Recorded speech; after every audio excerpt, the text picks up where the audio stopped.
Халдвар төвчин судлалын үндэсний төвд хүүхдэд тавих уян зүү тасалдсан асуудал иргэдийн анхаарлыг татсан. Тэгвэл эмнэлгээс амралтын өдөр таарсантай холбоотойгоор татан авсан хүүхдийн уян зүү дутсан асуудал үүснийг хүлээн зөвшөөрч эм эмнэлгийн хэрэгслийн нөөц хэвийн байгаа гэж мэдэгдлээ. Иргэн уу өнгөрсөн Баасан гаригийн шөнө 2 настай хүүхдтэйгээ халдвар төвчин судлалын үндэсний төвд яаралтайгаар хэвтсэн ч уян зүү биеинт байхгүйжээ. Мөн хуваасаа авчрахыг шаардсан байна. Хүүхдээ аваад улсынхаа ганц мундаг мэрэгчлэтнүүдтэй хавдарт өвчин судлалын үндэсний төвд хэвтлээ. 2 настай жааханд маань том үний уян зүү тавьсан. Уян зүүний наалтч байхгүй, тагч байхгүй, тааруулж нэг таг хийсэн. Уян зүү тавьсан өдөр цагийн тэмдэглэгээч байгаагүй. Цагаан биенээр ороогоо л болоо.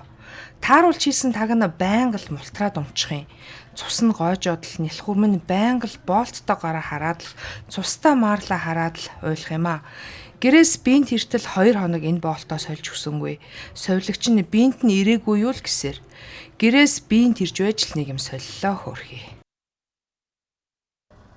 Совилагч мөн зүү тавих зураа 72 цагийн дараа уян зүүг нь солино. Тэр үед нь 24-т хүүхдийн уян зүү авчраараа мөн таг наалт биеинт авчраараа гэжээ.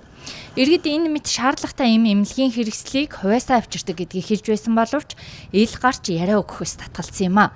Харин энэ талаар халдвар төвчин судлалын үндэсний төвөөс дараах тайлбарыг өглөө.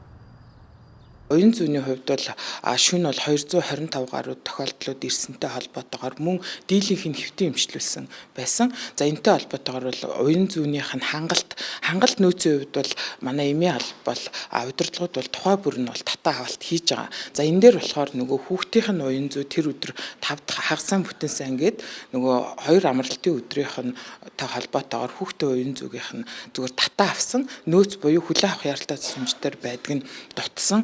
Тэгээд нөгөө 22 номерын нь уян зүү байсан юм байна. Халдвар төвчин судлалын үндэсний төвөөр өдөрт 400-аас 500 хүн үйлчилгээ авч байна.